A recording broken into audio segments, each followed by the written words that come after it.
so many people contact us to buy our business. It's constant, right? But you know what they all say to me, all these investment bros that are like living on the coasts, and they have $1 zillion because they already sold some whatever, and whatever they did, they rolled it again and whatever. And they're like, my buddy and I, like, we just want your life. They're talking to my husband and I. We want your life. We just want to buy this business and we want to come out and do what you do. And it's like, hardy, hard. No, you don't. You have no idea what I do and you would die. This is dirty work.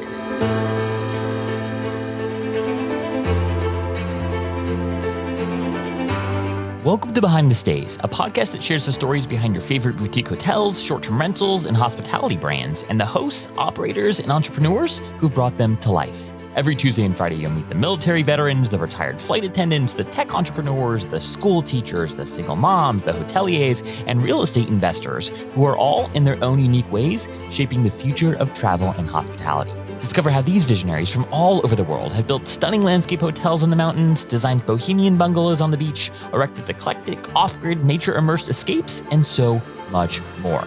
Behind the Stays is brought to you by Journey, a first-of-its-kind loyalty program that brings together an alliance of the world's top independently owned and operated stays and allows travelers to earn points and perks on boutique hotels, vacation rentals, tree houses, ski chalets, glamping experiences, and so much more. And I'm your host, Zach Boozy Cruz, head of the Journey Alliance. All right, friends, without further ado, enjoy the show.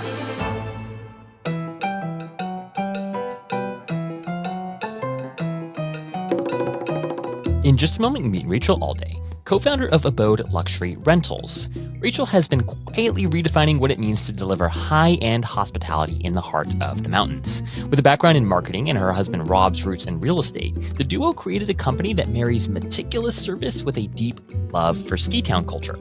Abode's journey began humbly in Park City, but today it spans over 200 elite properties in 3 coveted destinations: Park City, Jackson Hole, and Sun Valley.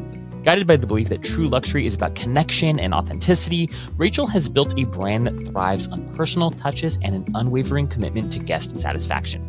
In this episode, Rachel takes us behind the scenes of her luxury rental empire and shares how Abode has earned its reputation as a trusted name in vacation rentals.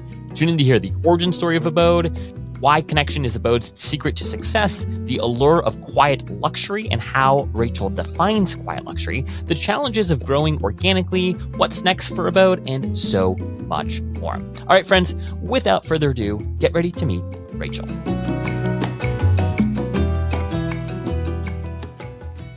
All right, Rachel, we are live. Welcome to the show. It's an honor to have you here. Thank you. I'm very happy to be here. I feel like I know you so well, Rachel, but I really don't. I feel like I know you because I listen to your podcast all the time. Oh, it's funny, like the social media thing, the podcasting thing. It's like you really feel like you have all these true internet friends. Well, it's weird because like I'm old enough that I used to listen to the radio because I'm 46. Okay, I used to listen to the radio, like going to and from work. And I used to feel like I knew the radio show hosts, if I would have ever run into them somewhere, I swear I would have thought that they knew me or something. And that's kind of how I feel about the people whose podcasts I listen to, which yours is one of them that I listen to every episode. And so then it's like the same kind of a thing, like with radio, sort of, where you feel like you know this person. And then when you finally see them face to face, you're like, I guess we don't actually know each other, but I feel like I know your voice. Oh, it's one of those things where, they say like, not that your podcast hosts are like your heroes, but they say you never want to meet your heroes or whatever. Right, yeah. It's like the same thing. It's like, actually, you're far less interesting than I thought you were. No, that's not what I meant. Having this conversation. It's just it's like we're in Park City and we have Sundance, and it's like when there's famous people around, and then I always kind of, when I see someone famous anywhere, I always feel like my initial reaction is, oh my gosh, is that someone I know from high school? And then I'm like, wait, no, don't go up to them and say that. That's a famous person. And that's like, I think with the podcast thing, it's like, the voice, you hear them talking and you're like, is this like my uncle or my best friend? Like, who is it? And then you're like, oh no, that's the podcast. I don't actually know that person. Yeah. Oh, that's so funny. Yeah. Oh, speaking of radio, and then we'll get to the core topic of our discussion. So, Delilah, right? Like iconic radio voice. Do you know who I'm talking about?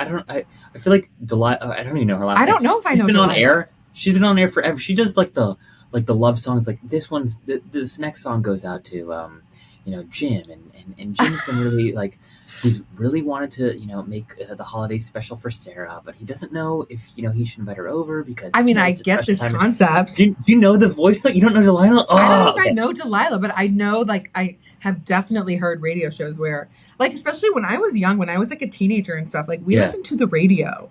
Yeah. I mean, we had TV, but like, I remember at night I would like turn on the radio, and sometimes we would like call in to get on the radio. See, like, I don't think young people ever have done this, but like, we did that.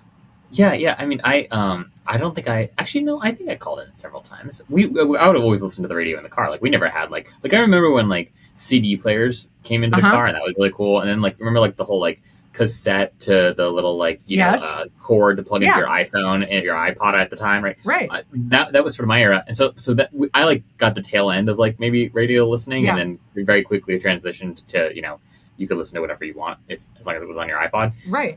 But I remember these radio shows and having deep affinity for it. Anyways, Delilah, this whole like little bit is going to go nowhere now since you. No, I like it. Okay, she's clearly not as famous as I thought she was. Fine. But anyways, point being, right? She has been on air for forever because I actually had a very quick trip back to Hawaii, which is where I grew up, and was there for a friend who unfortunately passed, and it was a very, very quick trip. But anyways, I land at the airport, I get into the rental car, and for whatever reason, the local, I don't even remember what the station was, 97.1 or whatever it was, and Delilah was on, and I was like, oh my, and she's not local, like she's definitely like a national. So she's like nationally syndicated. How was she still alive? Like I like Delilah sounded like she was like I remember my parents listened to Delilah. Anyhow, it's like Howard Stern, right? Like my parents listened to Howard Stern, and then he was like, yeah, okay, I get it, I totally get it. There are people that just like they don't age, they don't die. Like, well, they sound exactly the way that they are. It's just amazing. Yeah, but like think about like Harry Carey or something. Like your voice doesn't age as much as like your face and your body. So on radio, people could have so much more of like a long career. I guess so. Gosh, wow. And I mean, podcasting was like that until relatively recently, and now everyone wants to do video podcasts, and like that's all the cool thing. And so anyways, well, interesting. We could talk about this for forever, right? But I like the energy. I like the opening. But Rachel, we're here to talk about Abode. So Abode Luxury Rentals is your business, and I really wanted to have you on the pod. Number one, because you guys have one of the most respected businesses in the industry. Everyone who I talk to, whenever I like to ask people like, hey, who do you respect in the industry? Like, who's got a business that you look up to? And your name often comes up, as does your husband Rob. Yes, and I'm not sure if I even believe that. No, I swear to God, That's how I heard about you guys. Was people just kept talking about, oh, do you know Abode Luxury Rentals? Do you know Rachel and Rob? And it's like, no, I don't. And anyways, now I do. Well, I did through LinkedIn, and now we're having this chat. But you guys have an incredibly impressive portfolio. You have a very strong business. But I really wanted to get you on the podcast because you guys have been in the business for a while, right? And the business, started quite humbly and then has grown into what it is today. And I wanted to hear a little bit about that crescendo because you've got folks who have come on this podcast who've really just been in the industry for the last few years, right? They're doing really cool things. They're building unique stays. They're building next generation boutique hotels. But very few of them, quite frankly, have been in the industry for as long as you guys have, and have really sort of seen the industry before. Whether you call it the Airbnb boom or the COVID wave, or you pick whatever word you want. All of it, yeah. And all of it, but you guys have context before that. So I am excited for this chat because I want to hear a little bit about like what was, what is, and then what will be. But I really wanted to just start with the origin story. Can you just tell us a little bit about where does the story of Abode really begin? Yeah, I mean, well, so our whole thing it's been very organic, right? It's like I am impressed by the newer people that come into the business because they know that it's this lucrative, there's a lot of money in vacation rentals and there's growth and there's a lot of, desire for investment and stuff like that. So that pushes people in and they're coming at it much more strategically. But realistically, most of us that started a long time ago, it wasn't strategic because none of that stuff was true. There wasn't necessarily that much money in it, or we didn't know if there would be. And there was no investment or, there was barely any software or anything. So we came into it because at the time, so I had been in a bunch of like marketing jobs. And at the time I was in a marketing role, and my husband had been in real estate. Like that's what he did after college. He moved out to Park City to work for this guy that was developing properties, and then he was a broker. And so my husband was a real estate agent working under this broker. And then around '08, when things tanked, so we weren't married yet. We were about to get married. We got married in 2010. So we were like dating, and he was, oh, the market's not doing well. What should I do? And I really wanted him to go into pharmaceutical sales because he's cute. My husband's attractive. And so I thought at the time, and see, pharmaceutical sales aren't even like really a thing now anymore. But then, and there's those movies that have come out recently about it. So that's when it was like booming and whatever. So I was like, you're cute. You should go make a ton of money in pharmaceutical sales. And he was like, no way. He said, I have a couple clients, people that he had sold houses to. And he's like, they've been asking me to watch their house and see if I could rent it a little. I'm going to do that. And I was like, what? And I was thinking like, this is going to be crap money, dirty work. Like, what are you talking about? But at the time I had a really good job, corporate market. Like I've worked for an agency of McDonald's. I worked for Coca-Cola corporate. I worked for the St. Regis developers in like a procurement role. So like I had more corporate jobs, which I honestly didn't love, but I mean, I won't say that I hated my jobs, but I didn't love corporate environment. And so anyway, I was in a situation where I had benefits, 6-figure salary, whatever. So I was kind of like, okay, you know what, if that's what you want to do, like, why not? We'll be good. Okay. Yeah. And so that's how it started, really. It was because my husband had been in real estate and he had these contacts. And so we had the first couple houses that were kind of easy to sign. And that's really how it started. And, we never talked about like, what if we manage 100 houses one day? Or what if we expand to other markets? Like we really didn't. We really were not thinking strategically. We had no money. We didn't have any like investment from our families or anyone. We just were, we were just trying to like make ends meet and do something that he kind of understood already. And so what happened is that then I was able to use some of my background in marketing to do some cool things to kind of start getting more attention to the portfolio that we were growing. And we did know, one thing we knew is that, so my husband, when I met him, he had a second home. He had a condo that was at Deer Valley, which is like a nice area of Park City. It's not like right on the mountain, but it's like right across the street, mid-mountain. Okay. So it's a great ski condo. And he had it listed with a couple other local companies in Park City. And like they weren't, when he was describing to me how it was going, I could tell that while those were the best companies in town at the time, they didn't have like a really good sense of urgency. They weren't providing luxury service the way that I knew it. I'm from Chicago. That's where I grew up my whole life. And I've been around some luxury stuff in my life, right? And it's not like I grew up unbelievably wealthy, but I grew up in like a very nice neighborhood. And I ended up working in like, private shopping at Saks Fifth Avenue. And then in some different, I have an ex-husband and whatever. So I was exposed to some like you knew luxury. You knew what it looked like. Even if you didn't have it all the way, you knew what it was. Yes. And so I was like, this is not real luxury, right? What was being sold as luxury. And so when he wanted to start the business, the couple of clients that he had these really nice houses. And so I was like, well, why don't we just do luxury? Like, why don't we do vacation rentals? But instead of having to manage a huge amount of properties, why don't we manage a much smaller amount of properties, get a higher nightly rate? And him and I were deciding this together. And then we can actually provide really nice service. We'll manage like a fewer number of properties, but get a higher nightly rate.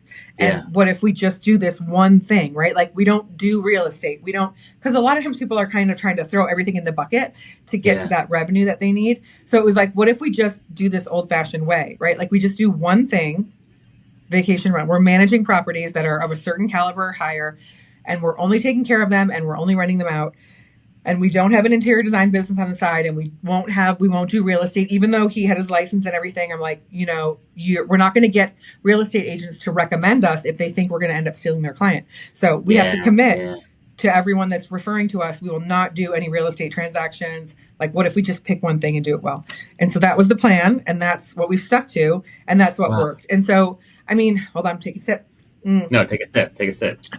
So it's like, it is an old-fashioned play. It's a long game thing, and it has worked. Now, it's just totally different, I think, than what most businesses, especially businesses that are taking on investment and stuff like that, it's not usually the approach, right? Usually there's investment money. If people are going faster, there's more pressure to grow more quickly, to create more revenue, to reduce expenses. So we never had that because we never had anyone's money but our own. So we got to make our own call.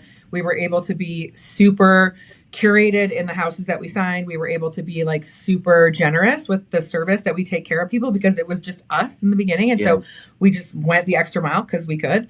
And so then as we've hired people and stuff, we've just always been really committed to the very high level of service. But the only way that we've been able to financially afford that within the business is through only taking on houses that are basically like $1,000 per night up to $20,000 per night, right? So that does give you a different level of like sort of revenue and padding to provide levels of service. With that said, we have 60 people that work for us now. So it also takes a lot of people. But we also manage like 200 houses now across Park City, Jackson Hole, and Sun Valley. So yeah, for us, it was something that came out of necessity that we grew very organically, very slowly, and very much like with the whole long game mindset the whole time. Yeah. And it's sort of not the way people do it anymore. And I don't know if it would work today. I mean, I think it might, but yeah, it's kind of old fashioned style. I mean, I love it, right? It's the slow, most people don't have patience for that today. I bet it would work today. It's just, most people don't have the patience. It's probably, what's true. I want to unpack a couple things here. First and foremost, I want to hear a little bit about Airbnb's growth and how that has or has not really affected you all and your business. Because what's interesting about you guys, right, versus a lot of the other folks in the industry, and you've got folks in the industry that have been in there for a while that absolutely like despise the platform. Then you've got folks, right, and like get personally and deeply offended when somebody refers to their property as Airbnb. Then you've got the middle of the road folks that are like, it's an incredible marketing channel. I love it. It's great. That said, like, I'm still building a really strong brand, and my goal every year is to increase my direct bookings, right? And then you have folks on the far end of the spectrum that like have very, very little to none of their business actually coming from Airbnb anymore, because either they were able to outgrow the platform because of the brand that they developed, or they're just at a point now where so much of their direct bookings are so many of their bookings are coming direct that they quite frankly just don't need the platform from a marketing or awareness standpoint, or they built out the tech necessary. So again, they don't need the extra tooling that the platform provides. And then of course you've got people all in the middle. But what's interesting about you guys, right, is you started from day one, quite frankly, at a price point that was antithetical to Airbnb's original pitch to the market, which was like very cheap, very affordable stays, right? Yeah. So how has, given that you guys launched the business roughly, Airbnb was founded in 2008, so like very close to when you guys started your business. As Airbnb grew, how did it impact, if at all, sort of your guys' business and specifically your approach to business? I mean, oddly, I don't feel like it's impacted us that much. We are definitely in the camp of like, okay, Airbnb, whatever, that's fine. I don't really care. Meaning, like, I think we get around 20% of our bookings, maybe a little less, from Airbnb. Okay. Yeah. Now, I mean, there's a lot of factors that just don't have anything to do with us and just has to do with like the market. Yep. So because what we book is really expensive, most of our clientele, whether they're booking a reservation or they own the houses, they're generally between like 45 and say 80 years old, right? And people are always saying like, oh, the millennials are getting so wealthy. It's like not wealthy enough to book my stuff yet or to own. I mean, it's like it happens, but it's pretty weird. And so that's who's on Airbnb. So I would say a few things. That will change. Well, and that might change, and it is changing all the time. Yeah. So when we started, really, it wasn't even barely VRBO. I mean, it was ish, but it was even like, it was like faxing and like, whatever. But then it was more VRBO. And I'll tell you what, like, yes, because the price point is high, there were even some years in there where and this is like crazy, but I fought my husband on this to get booking capability off of our website. Because I used to say, people are spending $20, $50, $80, $100,000 for their week of lodging with us. this is not something you're going to just go book online without talking to someone, right? I mean, we're talking like 10 years ago, but it was fairly rare that people were booking online with our stuff. They were mostly calling us. So they would find us on VRBO and then Verbo and then on Airbnb, but they were always calling us to book because it was a lot of money. And that changed. And so like within a year and a half of me saying like, let's take off booking capability, everything started changing, like right then, of course. And so then we put it back on, and now we're like at, I think 60% what we call direct bookings, meaning, you know, through us. And that's crazy. I used to always say like I used to always say, I don't care about Airbnb and VRBO. They're just distribution channels. Like have at it, book however you want to book, you know? But really what we found is that because our brand's been around for a long time, people, we do like have branding in our staging. We have branded items in our staging and stuff. So people are smart enough. They know. They go online, and all of our homes have a naming convention where all the homes are named on any channel. They're all named like Abode at Chateau Jordan or Abode. And so if anyone searches those names, they will find our website. And look, there are some people that still like to book through Airbnb. And I have clients that will spend $150,000 for a week just clicking on Airbnb or Verbo, and like good for them. But a lot of people are repeat guests with us now, so they will come through the site. Yeah, I guess our opinion has kind of always been like, Verbo, Airbnb, it's just a channel. And there's a few little things with Airbnb about like how we get paid and just some of the stupid stuff, but it hasn't been like a huge thorn in our side. And it hasn't done anything but really increase our bookings directly through our site or through our team. So I've never really had beef with Airbnb and Verbo. I do know, like, of course, we all know that over the years, you know, back when Verbo was like a Craigslist sort of, and you would just like pay $500 a year or whatever to have your listing. And then it's changed. And of course, they're going to want to get a piece of the pie, and they're going to want a percentage. And that's probably going to grow and change as it has over time. And probably they're going to try to put it on the vacation rental company more and more instead of on the guest and whatever. And, you know, that could become an issue for sure. But I also think they're going to have to be really careful with that because, you know, however people describe it and say like, oh, there's so many, you know, homeowners listing directly on Airbnb, or is there a huge percentage that are managed properties, which is what I see at our level.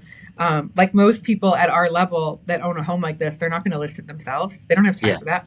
So if these homes that Airbnb is listing, and if they want to keep getting their little piece of the pie that they're getting, which is it's a large dollar amount because it's a large, you know, $100,000, and they're getting their piece of it. If they want to keep that going, they're not going to push us too hard, right? Because like, we don't really need them. Like people want to rent these houses. And so it is, I guess it's different at our end of the market because there is more scarcity in houses with 5, 6, 7, 8, 9 bedrooms, you know, and there only is what there is in terms of those houses and their availability, and that's not going to change. And so, you know, I feel like, I don't feel as beholden to Airbnb and VRBO, but you know, I mean, and again, that makes sense given sort of the product, given sort of how long you guys have spent building the brand, right? Given the locations. I mean, I think that's very fair. I do want your thoughts though. So what do you think about, you mentioned earlier on, like you guys bootstrapped this, right? Like you guys have been able to build this business from the ground up yourselves. Yeah. There has been more institutional capital that's been invested in the space. Like I think about like Wander and you know, them maybe being sort of like a more well-known brand. They still have a lot to prove, I think, to the general public. They're certainly not a household name by any means, but in terms of just a branded collection that is taking on Airbnb directly in some respects, but obviously their scale is, they've got like 200 homes now or something like that. But right, I would imagine that their business model and their play might be a little bit more of an actual competitor to something that you guys are doing than someone like an Airbnb is. I'm just using Wander. I love them. I'm just picking on them as an example here, but as the wanderers of the world come up, and we are seeing more and more money being invested into this space, we're also seeing, I think, it's like, I don't know if you call it a hybrid, but sort of like this mix. you're seeing like hotels begin to look a little bit more like vacation rentals, and then vacation rentals being looking a little bit more like hotels and having F&B and stuff. So there's this the market is really dynamic right now, and I think it's a very, very exciting time to be in hospitality. But I'm curious, how have the rises, if you will, of the Wanderers kind of impacted you guys? So it's interesting. We're always watching it, and I love watching it. I love seeing all these different concepts come through because, like I said, for us, it was just very simple. It was like, take care of a house, rent it, take care of the guest, market the house. That's it. And so I love all these different ways of thinking of the business, monetizing, creating an organization, all of it. There's not like so much competition. And I don't know if this is because I've been in the business long enough, I'm old enough, and I've been to enough therapy that I am like not afraid of competition. I definitely was. There were definite points, especially when we first started, that I used to be really thinking about our competition a lot.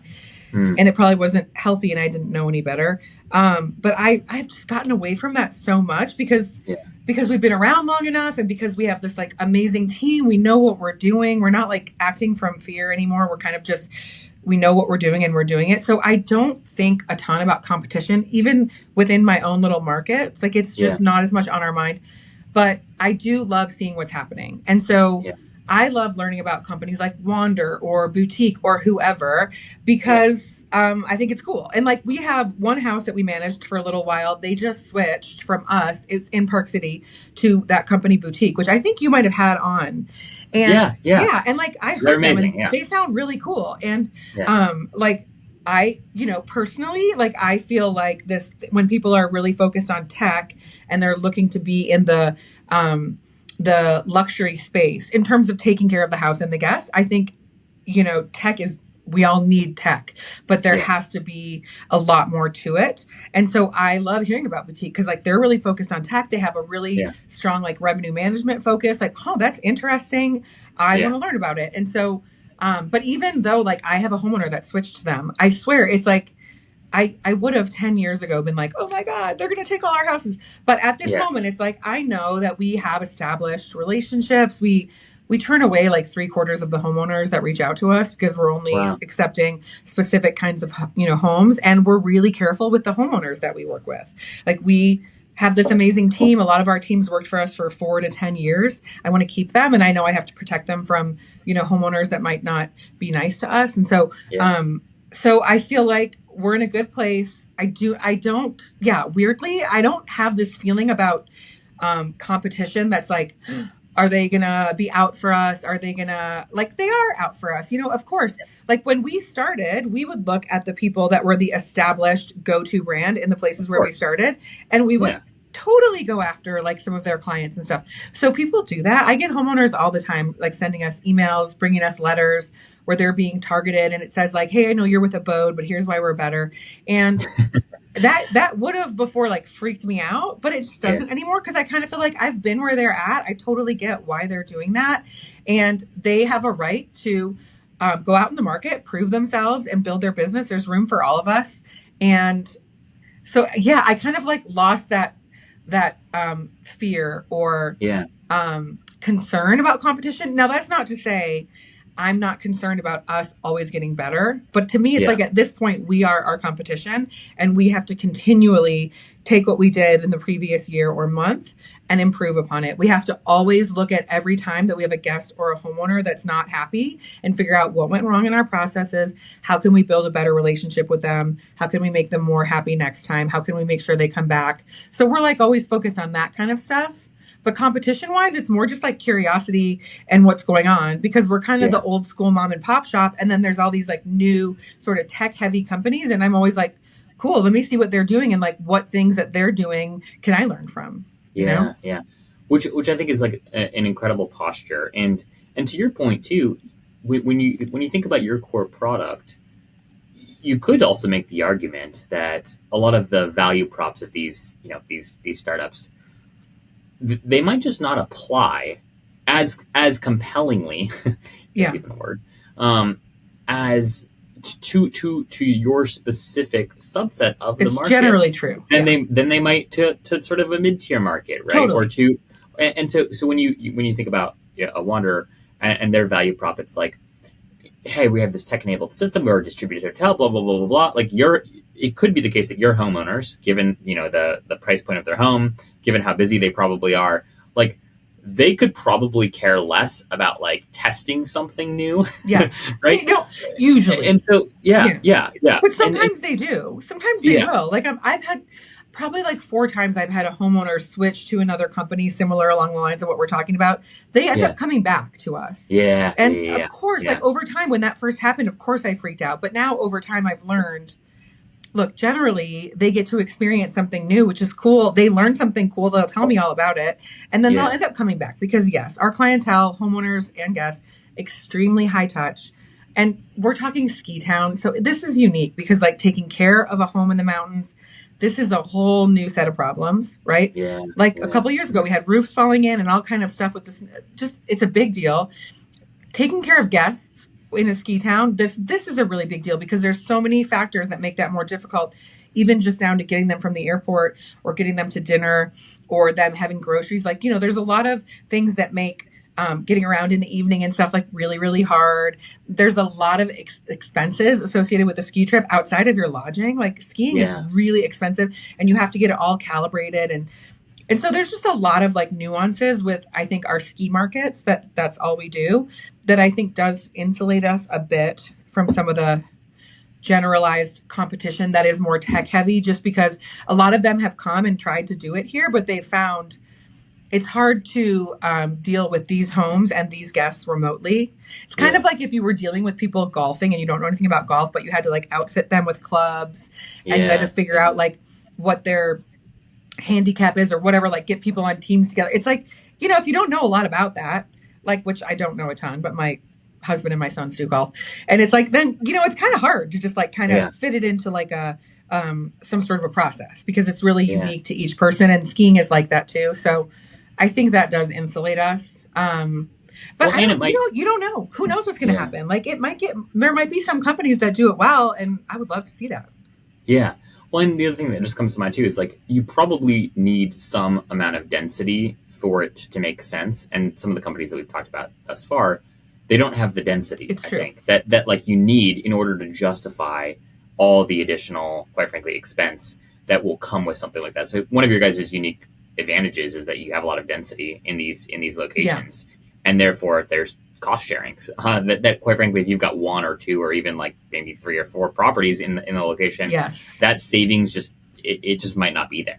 We didn't even hire anyone until I think we had like 15 or 18 houses, maybe 20. I think it was like 15 or 18, which is because these towns where we operate, they are so expensive, right? Like Park City, under $1 million, you basically can't own anything and your rent is sky high. Jackson Hole is double Park City. Jeez. So Jackson Hole is so expensive to live, right? And Sun Valley is cheaper than the first 2, but it's still not cheap, okay? And so basically we're having to pay even our hourly beginning workers $25 to $30 an hour. So it's like with that, if you're starting up and you're going to be managing just a couple houses in these markets and you need to have staff to meet the guest at the house, which we do. And at our level, you really need to try and do that. Or even just for the cleaning and all the maintenance and all of that. It's so expensive that yes, if you're just one-offing that, it's going to make it almost like you're not going to make much money, which is why we waited so long, even back in the day, to hire people.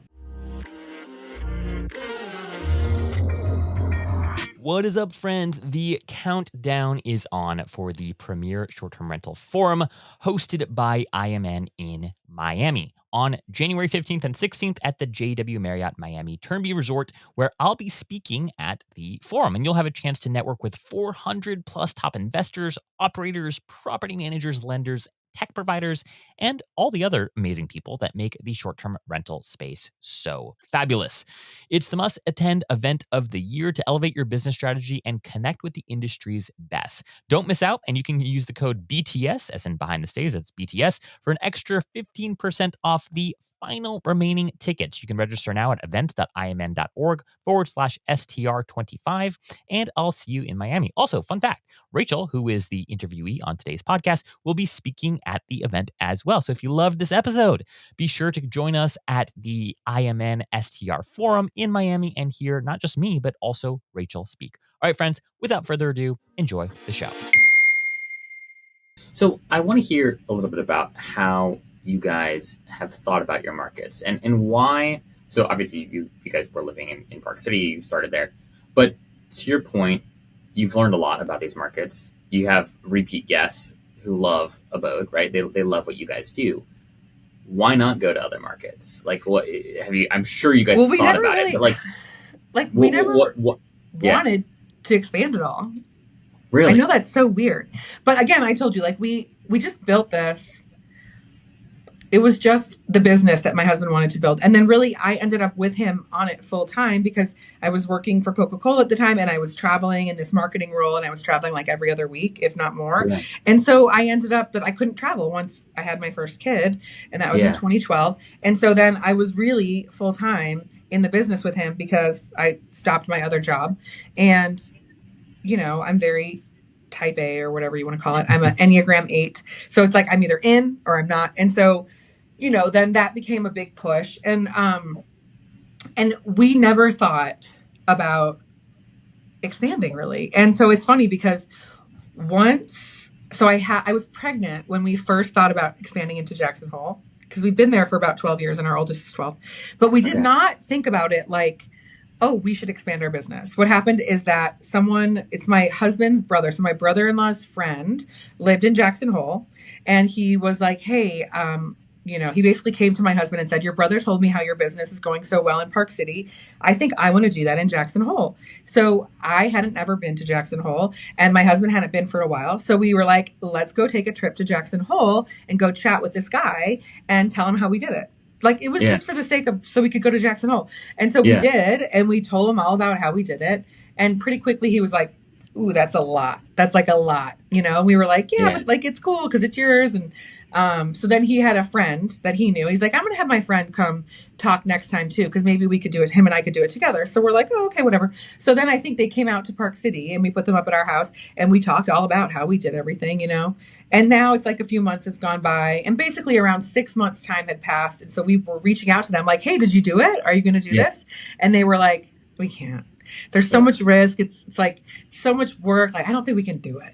And so we were like, at that point, we were kind of like, well, shit. Like, I mean, I guess we already talked about this so much with them. Maybe we should just do it and maybe they could just work for us. Like, and we were kind of like, well, if we do it, do you guys want to work for us? And they were like, yeah. And then, so that's how Jackson Hole started, which was very organic. And like the rest of our business, like, it's kind of like we've just been going slowly and have had our eyes open to opportunities as they come and not been shutting down pathways and just been sort of open-minded. And that's how all of this has happened. So, and same with Sun Valley. Sun Valley is a homeowner that knows one of our homeowners in Park City. So there's a homeowner in Sun Valley. They know one of our Park City homeowners. This Sun Valley homeowner has this huge home. It was the DuPont family home. Then Brooke Shields had it. It's like a 7-bedroom, really cool house. They have a different house that they use part-time for themselves. This they bought they fully remodeled it. It's really pretty. And they just did it for rentals. And so they were working with a great company in Sun Valley, but they were like, we want someone who is specifically luxury focused. We heard how great you are. Would you ever think about coming to Sun Valley? So that's how we expanded into Sun Valley. And really, we only said yes then too, because we had been going to Sun Valley in the months prior to this call, because 2 of our sons do freestyle mogul competitions. And so we were at mogul competitions in Sun Valley and we were like looking around like, hey, there's not really a luxury company here. Maybe we should like think about this one day, but not seriously. You know, we were just like chatting. And then this call came in and we were like, Kismet again. And so to be very honest, like we have not taken this strategic approach with our growth. Yeah. We toss around ideas all the time, but we're in this awesome spot where like our 3 markets are a triangle. They're each 4.5 or 4 hours, and they're basically 4.5 hours drive from each other or like an hour flight. And so it's a super easy you could like go see all 3 markets in 2 days real easy. Yeah. And we go to our markets like every other month or so. It's just been very convenient the way it worked out. And we have in Jackson, we have those 2 guys that we started with. They still work for us. And now we have 3 other people. In Sun Valley, we found someone who grew up in Sun Valley. He's been there his whole life. He's worked in property management. And so now he's working for us, which is amazing. And I think authenticity is like the most important thing when it comes to high-end vacation rentals, and especially like ski towns. People are going to these ski towns because they want to feel like what it's like to have a ski home, sort of, right? That's why they're renting. That's part of it.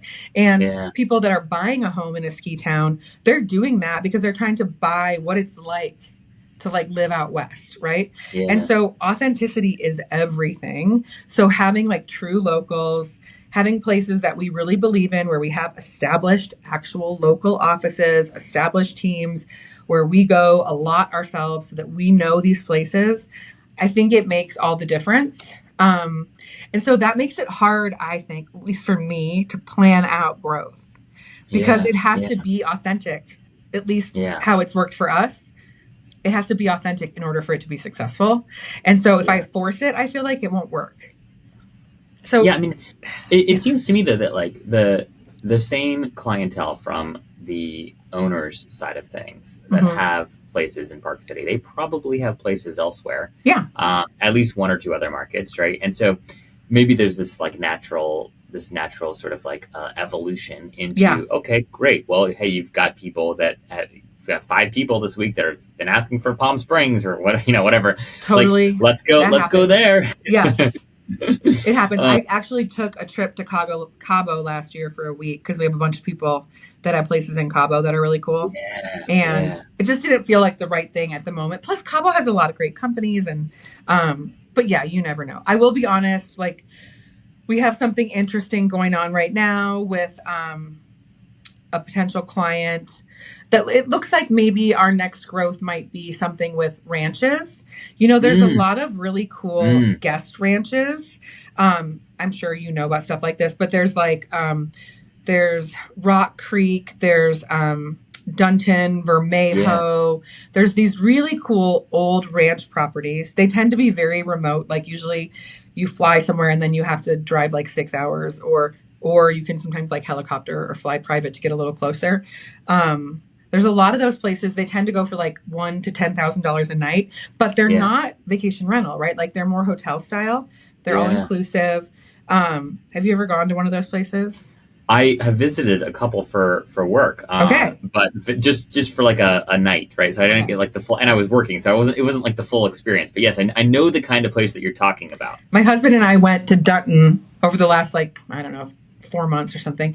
We went to Dunton Ranch, and we also went to Vermejo, which is the Ted Turner one. And it was for some research, but we stayed like a few nights each. And they were like amazing, right? And so what's interesting is that we do have some clients where people have bought these huge pieces of property and they have multiple main house with guest house sort of little pods. And they're like, hey, maybe we could turn this into like some vacation rentals for revenue to cover the cost. But they're working ranches with like bison and longhorns and horses. And so that might be another area where we grow because we really understand the whole like selling the authentic mountain culture and, marketing that and taking care of those guests. So that might be something we do sort of within the areas where we already are. Otherwise, like there's a couple things we're working on sort of, but we're basically always waiting for the universe to align, and then we will walk into a door as it appears. But we've tried not to like push anything too hard.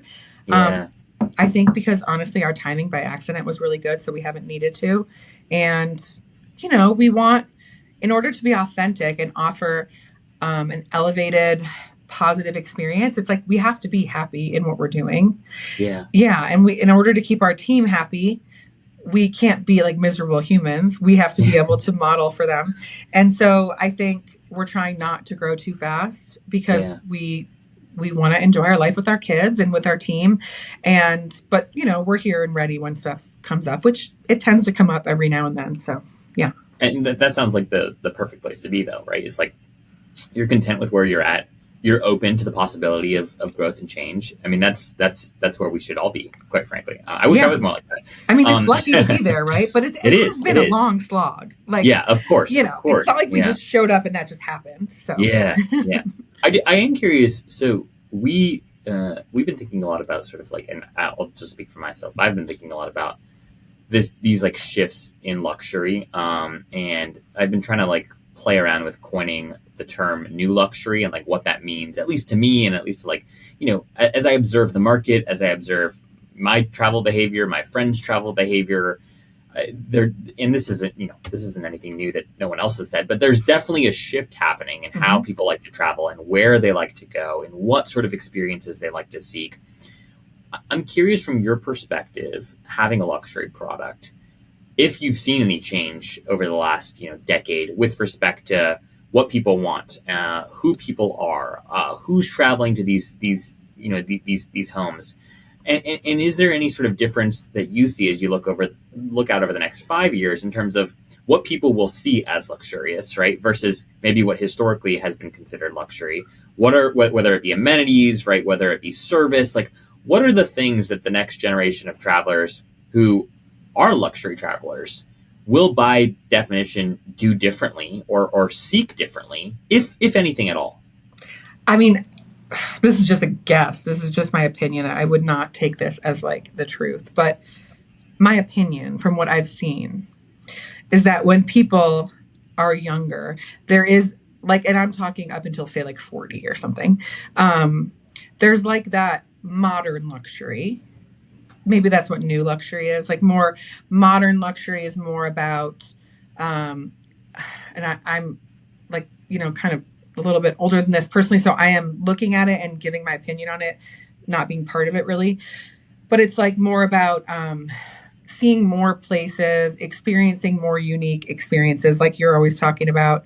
And that authenticity, right? I think that is more of the modern luxury. It's maybe there was a little bit of an era there where it was about more glam, more flash. And I think, but I do think that's when you were talking about people more like 25 to 35.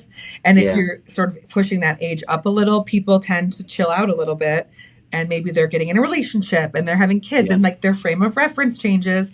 And it becomes more of that, more like experiential, authentic, like what is my life about? Why am I here? Finding the answers to that, And then I think most of what we do is with people that are above 45, that are more like 50s, 60s. And then to me, that has stayed very, very much the same. And I would predict that even with the people that are into more of a modern luxury right now, as they age up, I think they will still want tradition.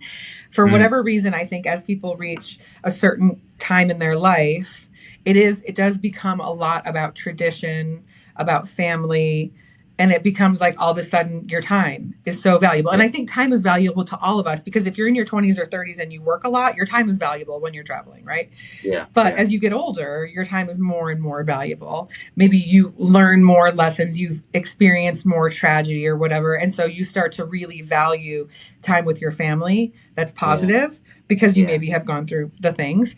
And so, so I don't know. Yeah, I think for us, luxury has always been sort of about, and in the West too, this is specific to our markets, right? Like very high end people. Okay. There's a few factors. There's time over money.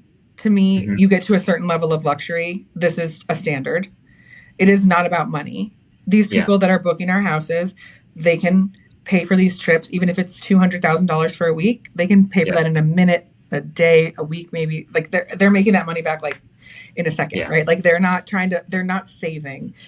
All of our clients, like none of them are really like, let me save my money to pay for this. It's like the money's not the thing. It's the time. It's like they have this time with their family and it better be freaking amazing or they're going to be pissed off because this is the only time. They could throw all the money at it, but this is the only time. So I think that there's a lot of like quiet luxury concepts with that. It's like, it's not how it looks, it's how it feels, And so I think that's really important. So yeah, to me, it's like the value of time over money. It's connection. right? Like I talk about this a lot. We've worked hard with our team to try and figure out how do you train hospitality? Because people have asked me over the years, like when I do like a panel or whatever at a conference, and people will ask me like, so how do you train your team? Like I've heard you have amazing guest services. Like how do you train that? And for a long time I was like, I don't know. How are we training that? Like we do have really good guest service. Like what are we doing? And so we've worked hard to figure out like, what is it? And we have found that like, there's this aspect of service, which to me is like the thing you're offering at the price you're offering it. And so basically like a menu, like where you say you can have this house for this price, then you actually give them what they paid for. That's service. That's like order taking. And then hospitality, that's like the next step, right? And maybe I need better words than these, but this is what I've got right now. So service, then hospitality is like going above and beyond, right? Like hospitality is like putting local snacks in the property when they arrive, leaving them some little gifts for them, meeting them at the house to show them around. You know, that's hospitality. And then there's connection, which is like, to me, that's the part that makes it different, right? Which is like connection is like a two-way interaction. So it's like, not only did they get offered a thing and they are paying the price that we offered it at and they're getting what they paid for, they're getting a little bit more hospitality. And then they're getting this relationship with us where we are always calling every single guest in the weeks before they arrive and finding out, what does your group consist of? Is this family group? Is it like a legacy family vacation where it's like mom and dad are grandparents and then they have their adult children and then some of those people have kids? Or is this like a guy's trip? Or is it brother-in-laws and stuff because someone's getting married? Whatever. So like, who's the group? What are they there for? What are they hoping this trip to be? And then it's two-way. So it's not just them telling us that. It's my team authentically being able to be like, oh, you're here to golf? I know the best place to golf. And for your group, you got to go here and I will get you on the course. Or being like, oh, you're skiing at Deer Valley and you're not like a new skier, but you're like kind of intermediate. Okay, like go, here's the run where you go to this bowl. Okay, but only if it snows this much. If it doesn't, go to this bowl. You know, like whatever. It's like people on our team and our business, like connecting in a two-way relationship with the guest or the homeowner, creating connection. And then that's like the magic. You know what I mean? And so I don't know. I feel like that is what can make something feel really, really strongly 100% like undeniably quiet luxury, right? Like you go somewhere, you have an authentic experience, you leave feeling like you just made friends with people there. Like you're kind of a local now, but authentically, not fake. It can't be like, oh, I just put on a suit and a towel over my arm. Like that doesn't feel like connection, you know? Like the guy might have a flannel and a beanie from my team, but like you feel like you now know a guy because like you do. And so I think that is what luxury is at a certain level. And I think that will remain.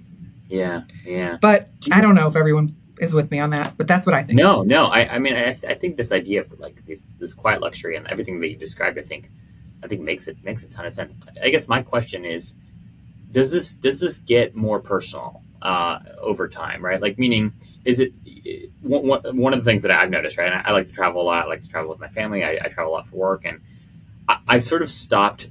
Sometimes I stop taking like the recommendation of, like, let's say we go to a nice restaurant, right? And the server comes and they recommend something to me, and I'm like I've had enough experiences where the recommended thing wasn't quite what I was looking for. Right now, I don't blame the server, right? Like they don't know what I like, really. Like they're like for all they know, like I could hate shrimp, and yet like they're going to talk about how their shrimp's the best, shrimp since sliced bread, right? So I guess my question is, do you think over time, right?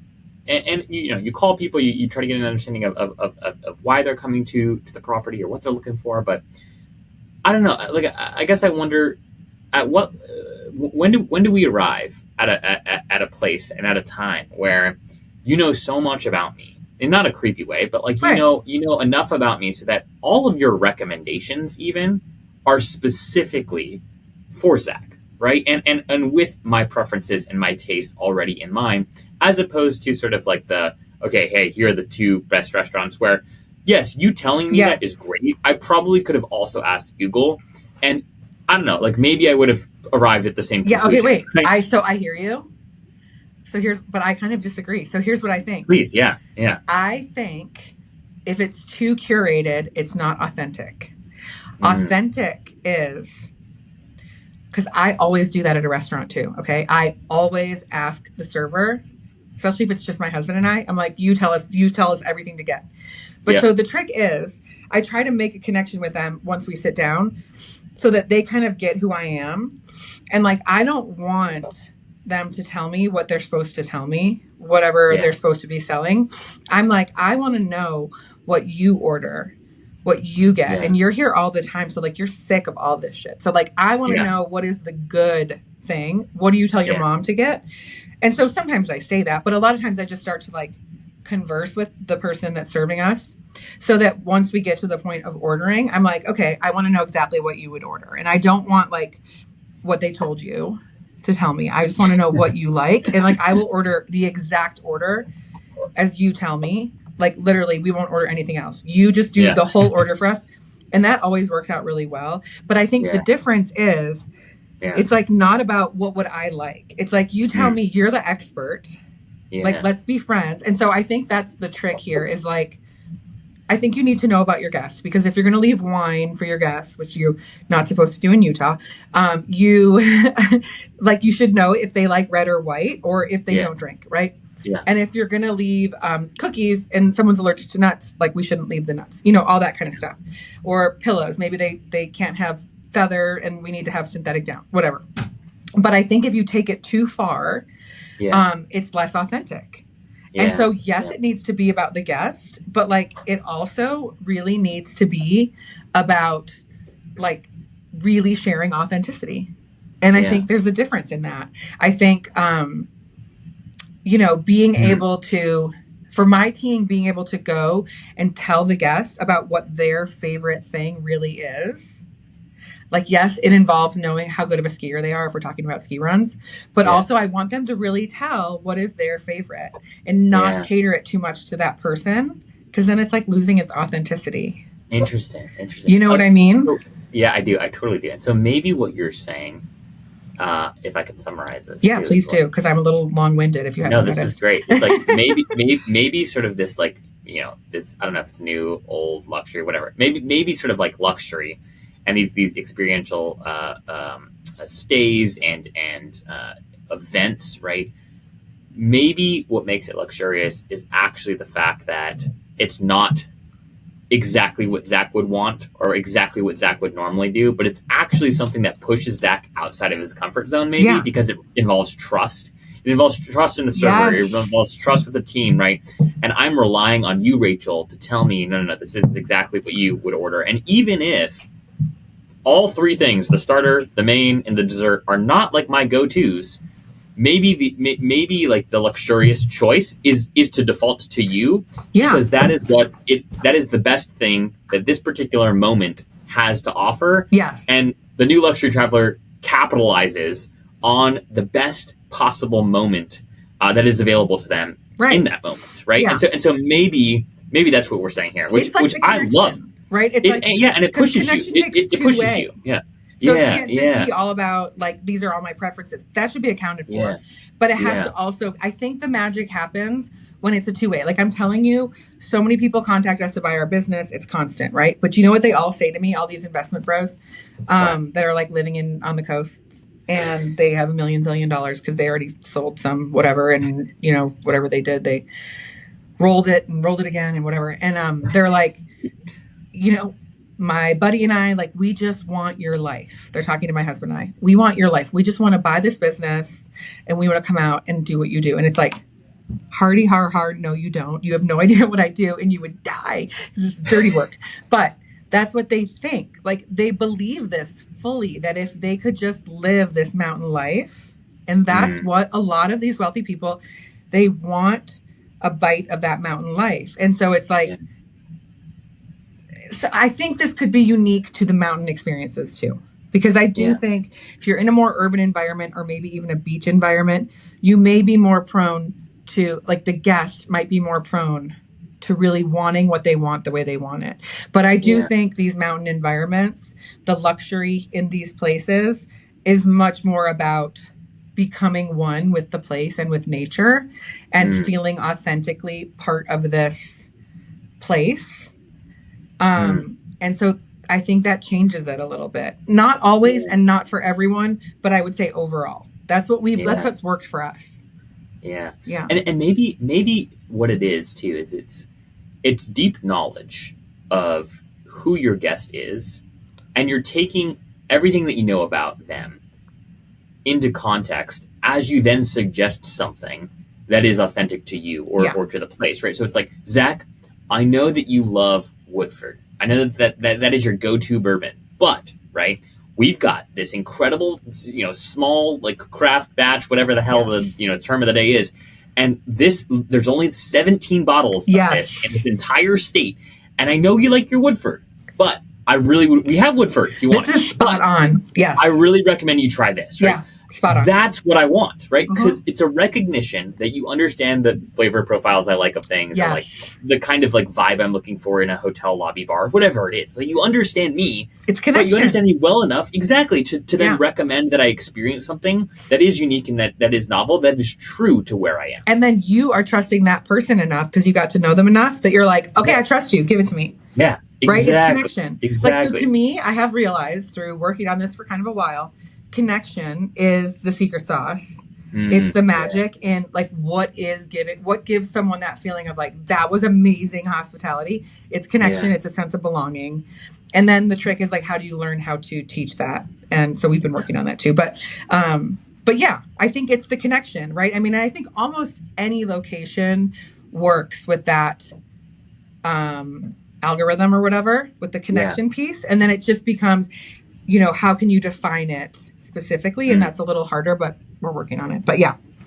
Oh gosh. Well, we could talk all day. Right? This is awesome. Especially me. I'm kind of a no, I love it. I love this. Is say yapping. I yap a lot. You're yapping. I love it. Oh gosh, this has been awesome. I really appreciate the time. I appreciate your thoughts. I am so thankful for everything that you do in the industry. For folks that want to learn a little bit more about you and what you're up to, I know also you're very active in the industry as a professional. You regularly speak at conferences. You're an incredible networker. So if folks want to get in touch with you, what's the best way for them to do so? So like I'm on LinkedIn, Rachel Alday. It's like Alday with one L.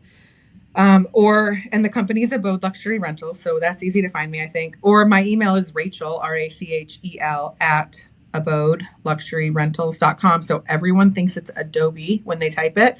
Yeah. So that might have been a branding little snafu there from way like in the old days, but it's A, B like boy, O, D like dog, E, luxury rentals with an S.com. So I'm up for anything. Emails, LinkedIn, what have you. Amazing. And to make it really easy for everyone tuning in, I'll have all of those links in the show notes below. So just scroll on down, connect with Rachel on LinkedIn, send her an email, check out Abode, follow them on all the socials. Rachel, thank you so much for your time. Thank you for all that you do for the industry. It's been a pleasure to chat with you. Yeah, it's been awesome. Thank you.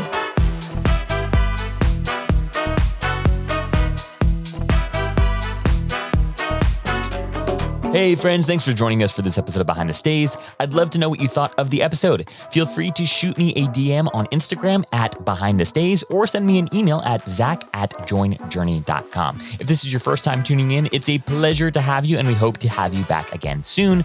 But if you've been a listener for a while, I'd greatly appreciate if you'd subscribe to the show if you aren't already, and then leave us a rating and review of the show wherever you're streaming this podcast. Oh, and if you know a hotelier or a hospitality entrepreneur that's building something new and novel, I invite you to introduce them to me so that my team and I can discuss bringing them on the show. Again, you can just shoot me an email at zach@joinjourney.com or a DM on Instagram. Behind the Scenes is brought to you by Journey, a next-generation loyalty program built for the modern traveler. We're looking to onboard new boutique hotels, unique stays, and the top vacation rental management companies onto our platform every day. If you're a hospitality entrepreneur who has a stay or a collection of stays with soul, we'd love for you to apply to join our alliance at joinjourney.com/alliance. Again, that's joinjourney.com/alliance. Thanks for being here, y'all. We will see you next time.